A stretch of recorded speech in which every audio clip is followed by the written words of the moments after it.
Bem, boa noite a todos.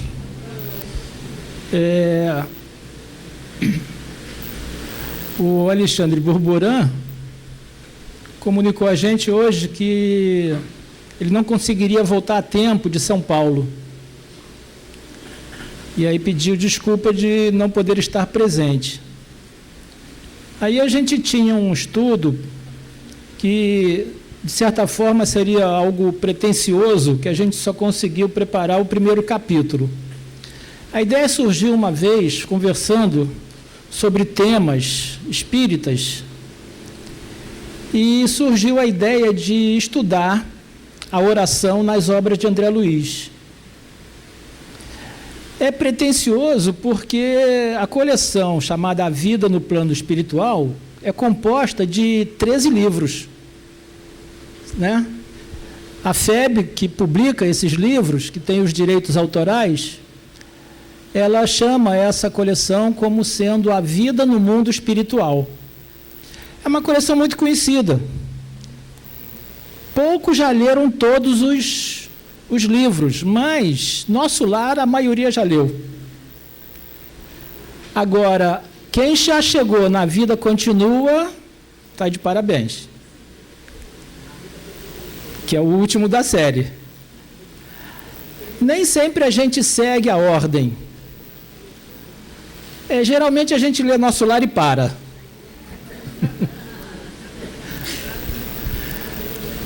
Se a gente olhar os 13, aí mesmo é que desanima. Agora, interessante é que os dois extremos foram transformados em filme. O primeiro e o último, né? O primeiro surgiu lá em 44 e o último em 68. Olha aquele no meio, 44 a gente estava em guerra, era guerra mundial, a Segunda Guerra Mundial, e o Chico estava psicografando. Psicografou 2 livros durante a guerra, né? E quantas mudanças aconteceram entre 1944 e 1968 no nosso país? E o Chico, Nosso Lar, fala da guerra, exatamente. Aquelas trombetas soaram, né? Havia necessidade de socorrer os irmãos desencarnados lá na Europa. Bom, o tempo voa, né? Então a ideia surgiu e a gente tentou, né?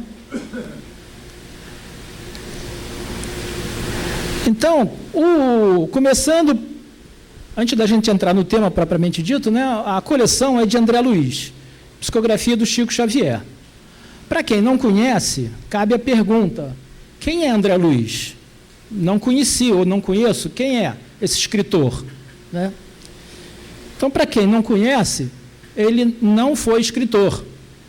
André Luiz nem é um nome verdadeiro, é um nome fictício.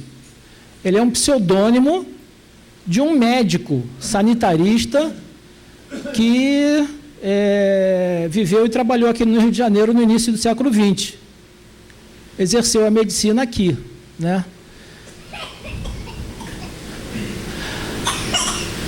Conta o Chico Xavier que, quando esse espírito se apresentou a ele, dizendo que ditaria alguns livros pela psicografia, o Chico também queria saber quem era ele. Como é que ele se apresentou ao Chico? Ele não respondeu, ele perguntou: quem é esse rapazinho aí? Qual o nome desse rapazinho que dorme aí no quarto ao lado? Aí o Chico era o chamado meio-irmão do Chico, né? Aí o Chico respondeu: André Luiz. O nome desse rapazinho, considerado meio-irmão, é André Luiz. Aí o espírito então disse assim: então esse será o meu nome, André Luiz. E assim foi definido o pseudônimo. E esse médico, que sempre se ocultou, várias pessoas tentaram identificar a personalidade verdadeira dele, mas até os dados biográficos são mesclados para que ele não seja identificado. Porque não é importante. Importante é a obra que ele ditou para o Chico. Alguns, baseado na vidência do Chico, tentaram fazer os traços, né? Uma imagem, né? Porque o Chico dizia, não, ele é assim, um bigodinho, assim, tal, tal, tal. Aí onde desenharam aquela ali, ó, é uma imagem, essa aqui é outra diferente, e a gente nem sequer pela imagem a gente consegue alguma pista. Então ele é um anônimo e vai continuar sendo. E o Chico, né? O Chico é mais conhecido, né? Mas só para a gente lembrar, o nome verdadeiro dele é Francisco Cândido Xavier, nasceu em Pedro Leopoldo, em 2 de abril de 1910, e desencarnou em Uberaba em 30 de junho de 2002, com 92 anos, quando a gente estava comemorando o pentacampeonato. Lá no último jogo lá no Japão, quando o Brasil foi pentacampeão de futebol, que o povo brasileiro estava em festa, o Chico estava desencarnando lá em Uberaba. Foi um médium, filantropo e um dos mais importantes expoentes do espiritismo. No ano 2000, o Chico foi eleito mineiro do século XX.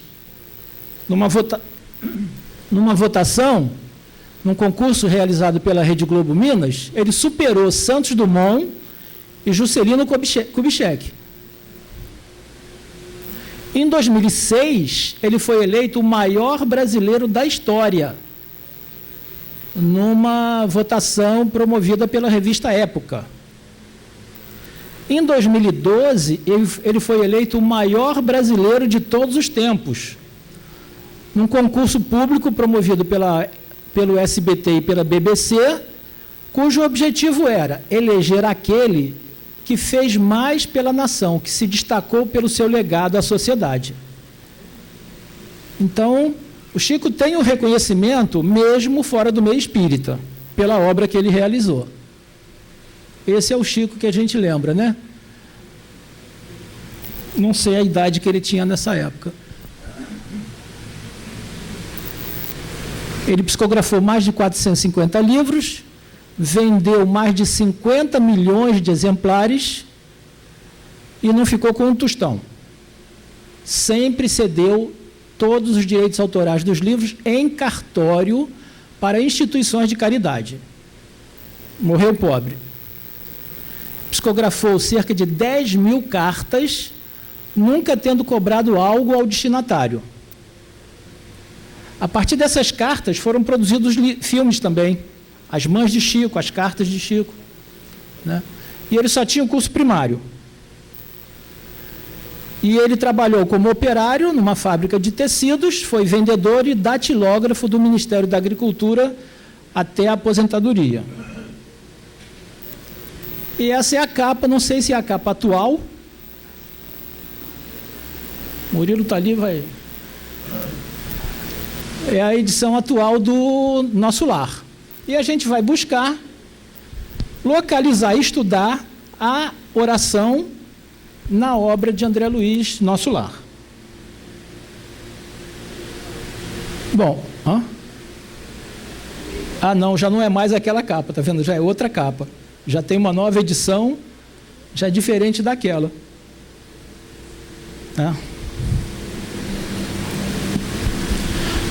Bom, o caso número 1, ou seja, a primeira situação que aparece no livro sobre oração é aquele momento que ele está no umbral ainda. Essa passagem é muito conhecida de todos, né? Tanto do livro quanto do filme. É logo no capítulo 2. Ele está no umbral. O que é umbral? Talvez alguns aqui não saibam o que é umbral, não tenham lido o livro, não tenham esse conhecimento. Então, a gente faz um resumo do que representa o umbral. A região onde André Luiz estava vivendo a partir da desencarnação dele, como espírito desencarnado. O umbral, segundo o próprio livro, é a zona obscura de quantos no mundo não se resolveram a atravessar as portas dos deveres sagrados, a fim de cumpri-los, demorando-se no vale da indecisão ou no pântano dos erros numerosos. Ou seja, aqueles que, trazendo um programa reencarnatório de realizações e abrindo mão do cumprimento desses deveres, fugiram, ou pela indecisão, ou cometendo erros graves, como disse o livro agora na mensagem inicial, se tornando infiéis à consciência.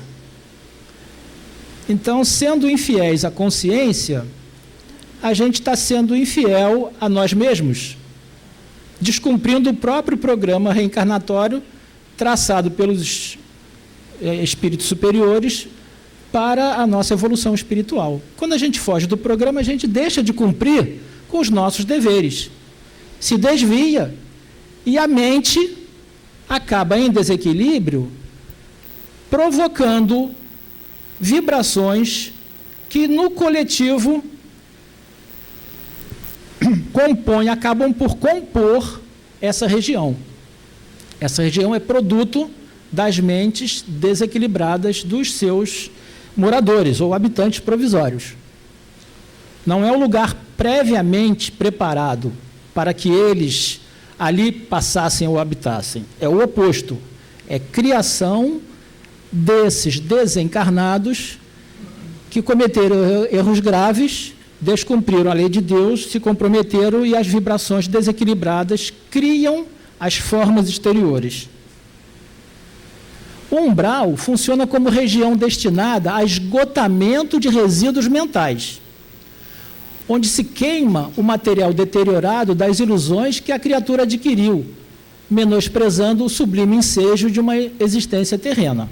Isso está no próprio livro. O umbral começa na crosta terrestre e concentra tudo que não tem finalidade para a vida superior. Então é como se o umbral realmente, o umbral é um portal. Você cruza aquele portal, você precisa se alijar desses resíduos mentais, dessa energia negativa que impede que a criatura se eleve, e ali você precisa esgotar esses resíduos para se elevar. Os habitantes do umbral são as almas irresolutas, segundo Aurélio, são as almas vacilantes, fracas, hesitantes, indecisas. É um grupo.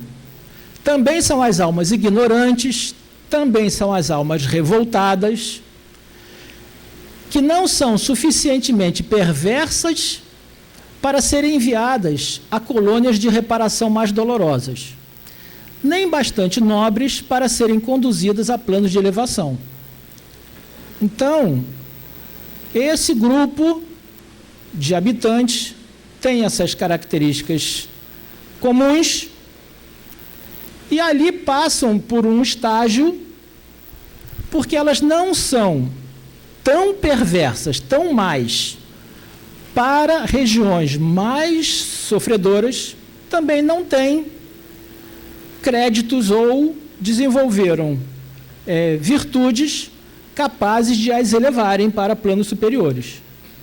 Então, ali se reúnem numa fase transitória para expurgarem aquelas energias negativas e poderem ser encaminhadas para outros programas.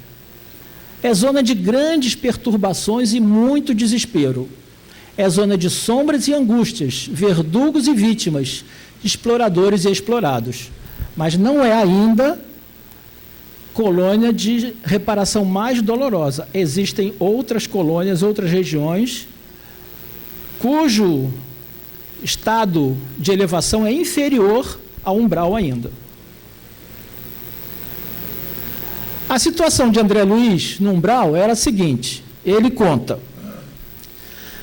a circunstância mais dolorosa não é o terrível abandono a que me sentia votado, mas o assédio incessante de forças perversas que me assomavam nos caminhos ermos e obscuros. É relato dele, descrevendo a situação que ele se encontrava naquela região. Devorava folhas desconhecidas, ele sentia fome. E onde ele ia buscar o alimento? Não havia produção de alimentos. A mente criava, de forma desordenada, porque são mentes desequilibradas, criavam algo que poderia ser usado como alimento. Então ele devorava, ele tinha uma fome desesperadora. Devorava folhas desconhecidas, pareciam verduras agrestes. Colava os lábios à nascente turva para saciar a sede. Atirava-me sequioso a filetes d'água. Muita vez suguei a lama da estrada. Manadas de seres animalescos passavam em bando. Foi quando comecei a recordar que deveria existir um autor da vida. Diante dessa situação extremamente sofredora, ele começou a refletir. Não é possível que isso seja definitivo. Deve haver alguém, um ser, que possa ser a tábua de salvação para que eu supere essa etapa, saia desse ambiente. E ele, que era materialista, não tinha nenhuma crença religiosa, ele vivia a rotina da sociedade. E aí, a situação extremamente adversa fez com que ele repensasse o seu conceito de vida. E aí ele começou a pensar nesse ser, que sequer ele nomeava como Deus, mas que deveria existir, e que talvez fosse o socorro para ele.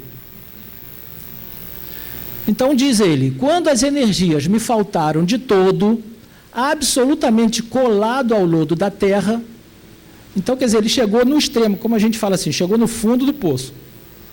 Aí sim, quando ele experimentou como filho pródigo, na parábola, aí sim ele pensou em Deus, pensou no Pai, e pediu ao Supremo Autor da natureza me estendesse mãos paternais. Aí ele cedeu. Quanto tempo durou a rogativa? Quantas horas consagrei a súplica de mãos postas, imitando a criança aflita? Apenas sei que a chuva das lágrimas me lavou o rosto, que todos os meus sentimentos se concentraram na prece dolorosa. É a primeira experiência de oração que a gente vê na obra de André Luiz. Foi a prece que ele fez naquele momento extremo de sofrimento no nosso lar. Como ele não acreditava em Deus, ele cedeu por necessidade, por imposição do meio, e acabou recorrendo a esse ser. E orou. Orou com todas as forças da alma.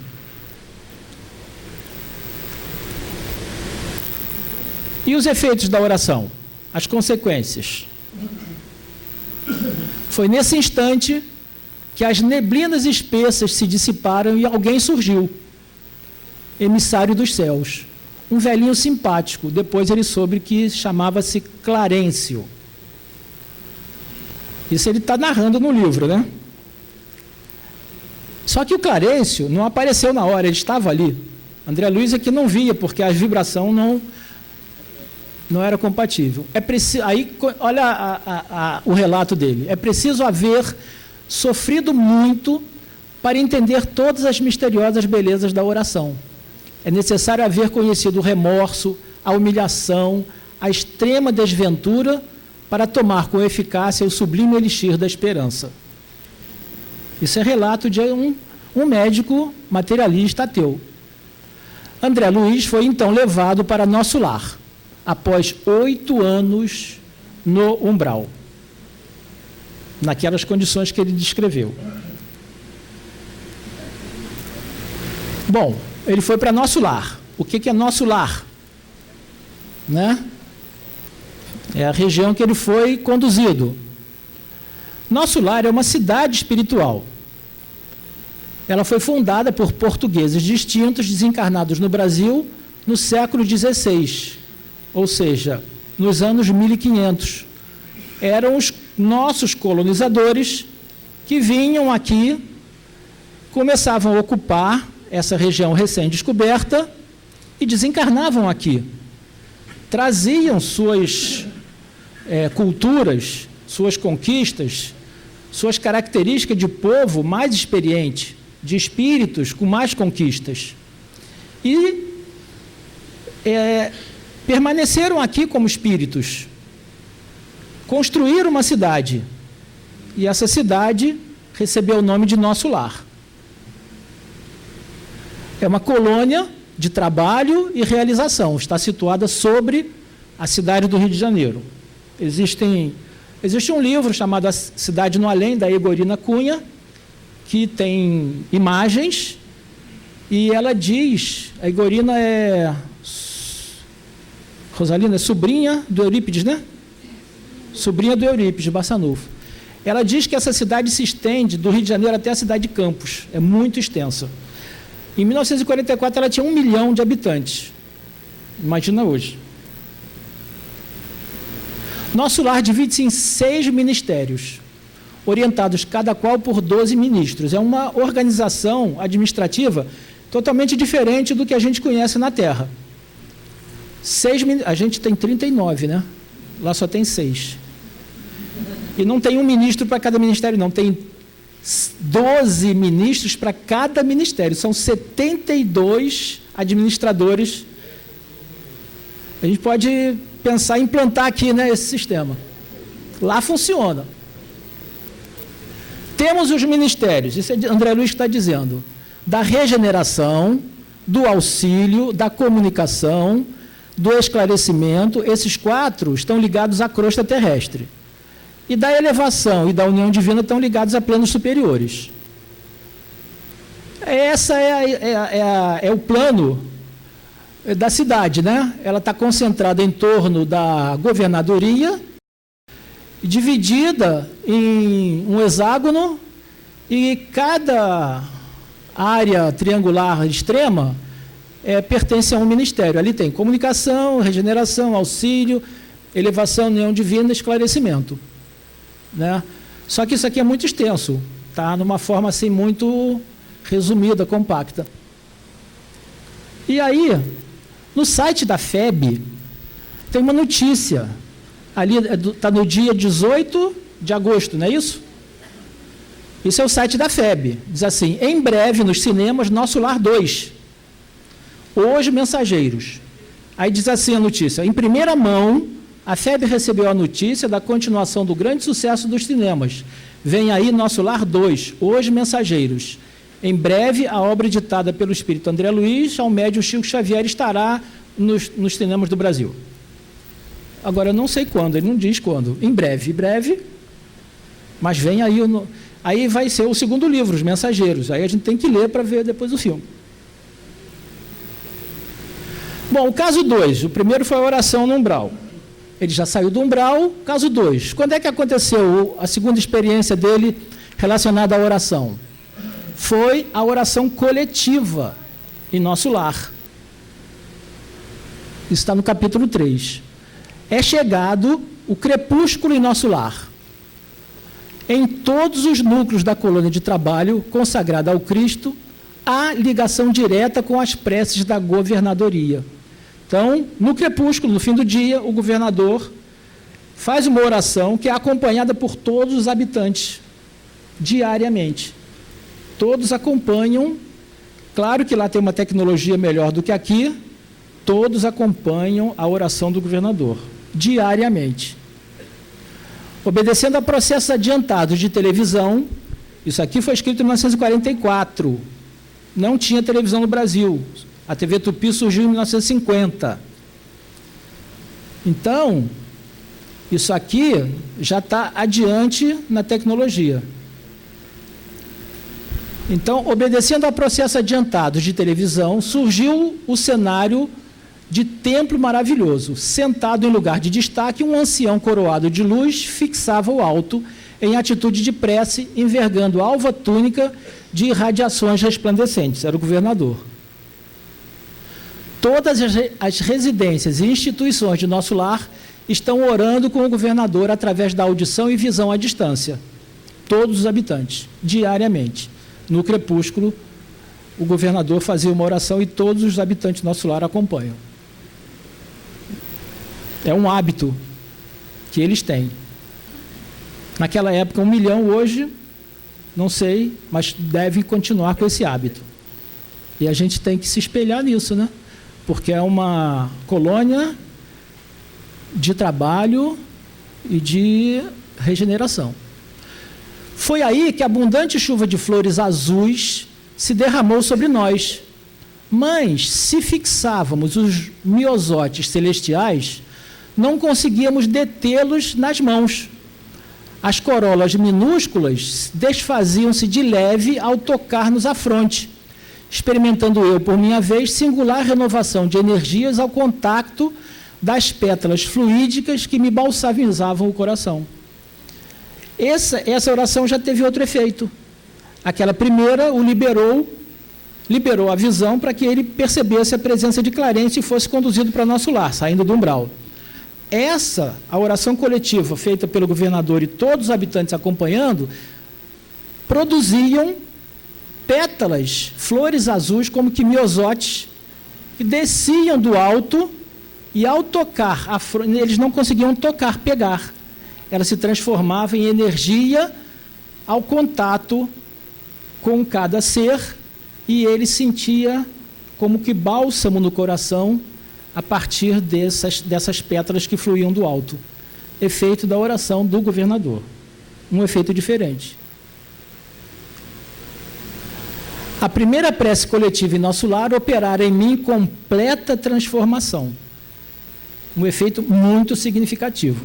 Isso no relato dele próprio, que experimentou essa primeira oração. Conforto inesperado envolvia minha alma. Ele jamais pensou que isso existisse. Pela primeira vez, depois de anos consecutivos de sofrimento, o pobre coração, saudoso e atormentado à maneira de cálice muito tempo vazio, enchera-se de novo das gotas generosas do licor da esperança. 8 anos de sofrimento no umbral. E o efeito que provocou essa oração coletiva. O caso 3... aconteceu no Ministério do Auxílio. Está no capítulo 8. Estamos no Ministério do Auxílio. Aqui se atende a doentes, ouvem-se rogativas, selecionam-se preces, preparam-se reencarnações terrenas, organizam-se turmas de socorro aos habitantes do umbral ou aos que choram na terra. Ele ficou sabendo que lá essas coisas acontecem lá no Ministério do Auxílio. E coisa muito surpreendente, ali ouvem-se rogativas, selecionam-se preces. Então tem um setor em nosso lar responsável por ouvir as preces e selecionar para atendimento. Aí ele não entra mais em detalhes, mas isso é algo novo para ele e muito interessante, a ponto dele citar em breves palavras, não entra em detalhes, mas como atividades que são feitas no Ministério do Auxílio. Um grupo de espíritos tem essa missão específica. Ouve as preces, seleciona para atendimento. E dali partem as turmas de socorro. A partir das orações, ouvidas e selecionadas, organiza-se o socorro. Quer aos habitantes do umbral, quer aos sofredores da terra. Em função das orações que são feitas, não é dito direcionada a quem, mas são captadas em nosso lar e atendidas em nosso lar, através dos trabalhadores do Ministério do Auxílio. Para ele isso soou muito estranho e surpreendente, a ponto dele relatar no livro. E a gente ficar agora sabendo. O caso 4, a prece e o ambiente espiritual. Está no capítulo 23. Há compromisso entre todos os habitantes equilibrados da colônia no sentido de não se emitirem pensamentos contrários ao bem. Eles copiaram da gente? Está longe disso, né? Mas já pensou se a gente faz um compromisso desse? Vamos fazer um compromisso entre nós. Não emitirmos pensamentos contrários ao bem. Não dura 5 minutos. Já falhei. Porque fazer o bem, falar o bem, tá bom, me dá 24 horas, eu vou tentar. Mas pensar somente no bem é um desafio. E lá eles combinaram, é compromisso. de todos têm um compromisso: emitirem apenas pensamentos coerentes com o bem, evitarem pensamentos contrários ao bem. Por isso, o ambiente espiritual de paz, de serenidade, de harmonia que alimenta a todos. Dessa forma, o esforço da maioria se transforma numa prece quase perene. É um estado constante de oração, porque todos cumprem o compromisso de só pensarem no bem. Daí nascem as vibrações de paz que observamos. Então, a exemplo do umbral, o que é umbral? É a exteriorização de mentes desequilibradas. O que é a paz em nosso lar? É a exteriorização de pensamentos equilibrados no bem. Então, nós fazemos o ambiente exterior a partir do ambiente íntimo. Se a gente só pensa no bem, tudo que vai envolver-nos será paz. Se a gente está com a mente desequilibrada, tudo que em torno de nós vai gerar miséria e destruição, como foi dito na oração, na mensagem inicial. O caso 5 é que ele, André Luiz, descobre, ele está muito saudoso da família. Ele não vê a família há muitos anos. Só de umbral foram 8. E ele começa a conhecer os recursos que a colônia oferece e vê que é possível visitar a família que ficou na Terra. Aí ele quer visitar a esposa, quer visitar os filhos. E que ele descobre que a esposa dele está casada de novo. Está casada pela segunda vez, né? Então, ele descobre que a sua viúva já tem um novo esposo e que está em dificuldade. Então, o que ele faz quando ele percebe, numa visita, que o marido da sua viúva está necessitando de ajuda? A princípio ele se sentiu muito incomodado, né? Se sentiu traído. Como ela? Ela é minha. Ela não podia casar de novo. E o nosso compromisso, como se fosse posse, né? A gente tem esse sentimento de posse, né? Mas a gente tem que sublimar esse sentimento. Ninguém é de ninguém. Estamos juntos em evolução, né? Não há posse entre espíritos, né? Somos criaturas livres que se ajudam mutuamente. Mas não nos pertencemos um ao outro. Está no capítulo 50, que é o último capítulo. Isso passou no filme. O filme explorou bem essa situação. Aí diz André Luiz: procurei o apartamento do enfermo, cujo estado se agravava de momento a momento. Ou seja, o rival dele estava grave, doença grave, né? Ia desencarnar, ia se deparar com ele, talvez, né? Dependendo da vibração. Zélia, a esposa, também nome fictício, amparava-lhe.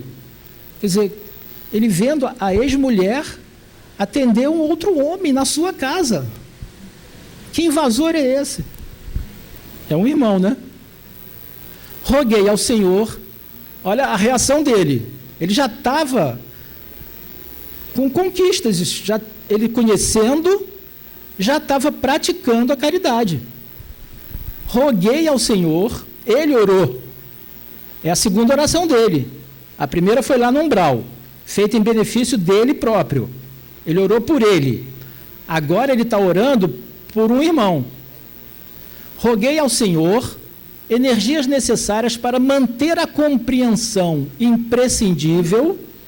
Ele não podia se desequilibrar. Ele compreendeu a situação, aceitou e queria manter-se em equilíbrio emocional. Passei a interpretar os cônjuges como se fossem meus irmãos.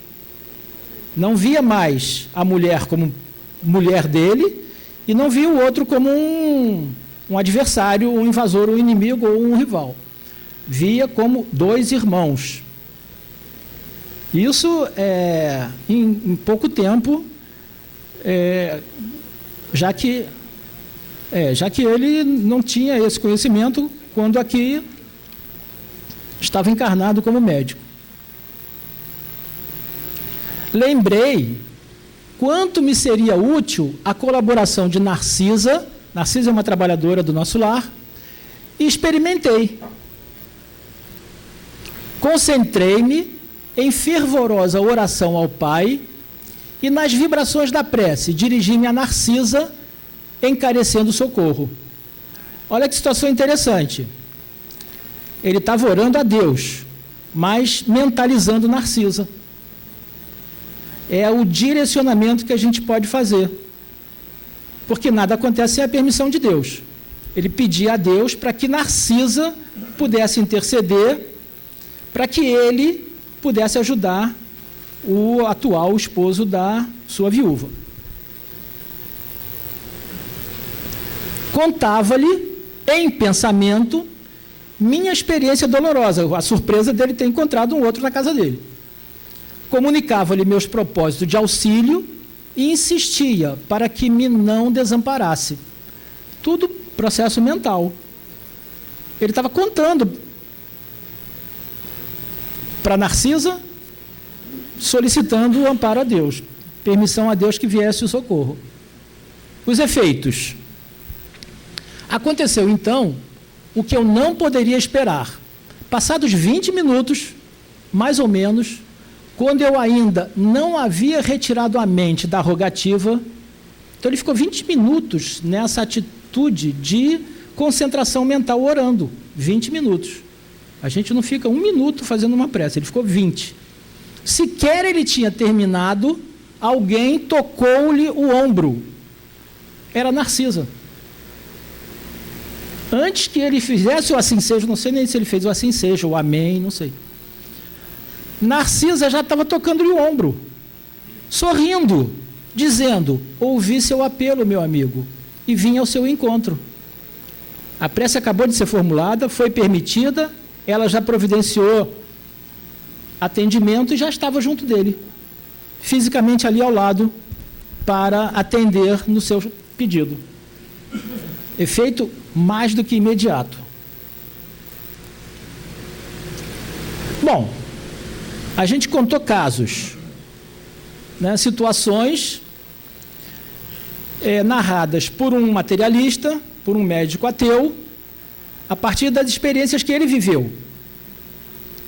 Aí a gente volta, qual o conceito que a gente pode dar de prece, em função do que a gente já conhece dessas experiências e dos seus efeitos. Aí a gente foi... Bom, primeiro o conceito. O que é a prece? A prece é uma irradiação protetora que nasce do coração amoroso, sobe até Deus em súplicas veementes e desce em benefícios até ao ser por quem se pede ou a quem se deseja proteger. Então, olha só, a prece é uma irradiação, é uma vibração, resultado de um pensamento direcionado a Deus, a partir de um coração amoroso, que desce em benefício até ao ser por quem se pede ou a quem se deseja proteger, ou a si próprio. Quem disse isso? Quem deu essa definição? Um espírito chamado Charles. Isso está no livro Cavaleiro de Numier, na 4ª parte, capítulo 3, psicografia da dona Ivone Pereira. Outra definição. Ainda é o Charles que traz conceitos para a gente fixar bem. A prece é um frêmito de amor sublime que se expande, toca o infinito, transfunde-se em bênçãos, ornamenta-se de virtudes celestes e derrama-se em eflúvios sobre aquele que sofre. Muito coerente com aquela oração coletiva do governador, que produz aquelas pétalas, né? O governador é um espírito superior, ele vibra um amor numa vibração muito superior, e aquilo provoca esses eflúvios, né, de retorno àquele que sofre, ou àquele que ora, ou em benefício daquele que se quer ajudar. É ainda o Charles no mesmo livro. E um terceiro conceito que o Charles traz. A prece é o amor que beija o sofrimento e o consola. É a caridade que envolve o infortúnio e reanima o sofredor, retemperando-lhe as energias.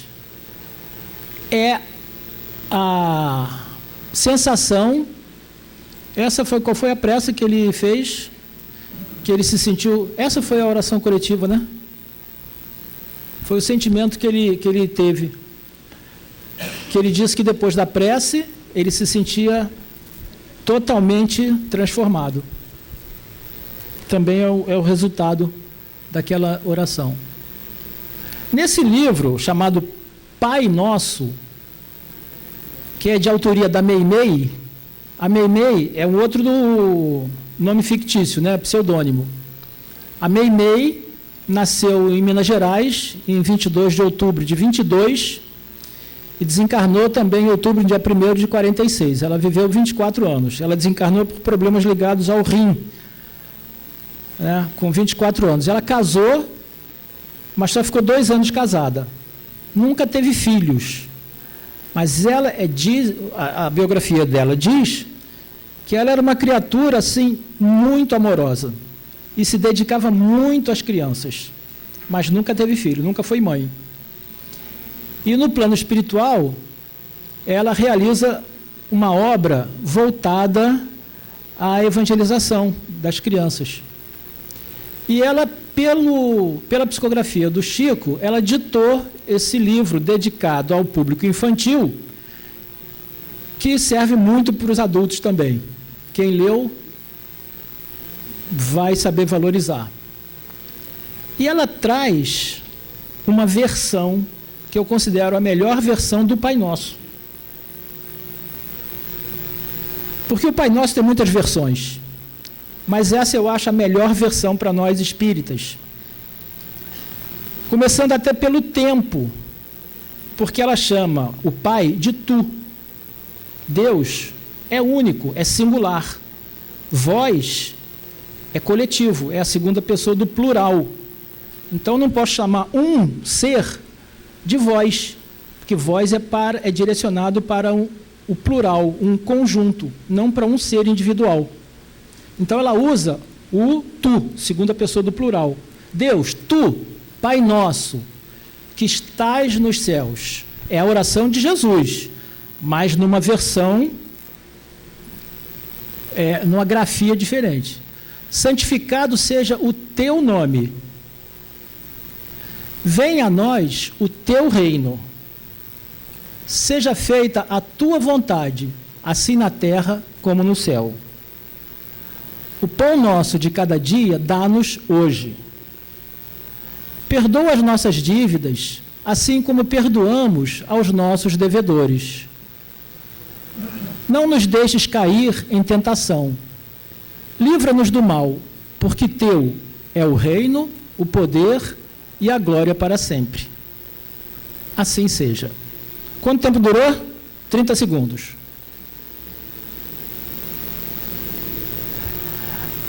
Isso sem refletir muito sobre o conteúdo de cada verso. Porque ela, no livro Pai Nosso, ela analisa cada verso desse, dá o significado e exemplifica. Então, é muito interessante para que a gente entenda o conteúdo dessa oração, que foi a oração ensinada por Jesus.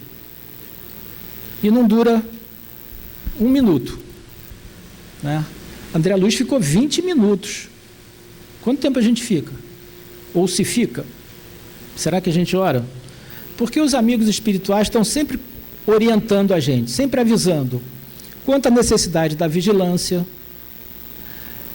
a necessidade da oração, do estudo e do trabalho no bem. Vigiar, orar, estudar, fazer o bem. Lá em nosso lar tem um compromisso, não é apenas fazer o bem, é só pensar no bem. Apenas mantendo o pensamento equilibrado no bem é que é possível o ambiente de paz para todos desfrutarem. E o segredo está nessa prática simples.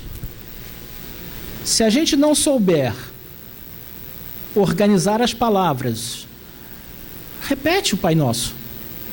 A partir do momento que a gente vai exercitando, a gente vai se sentindo tão à vontade que a gente acaba naturalmente exteriorizando o que vai no coração.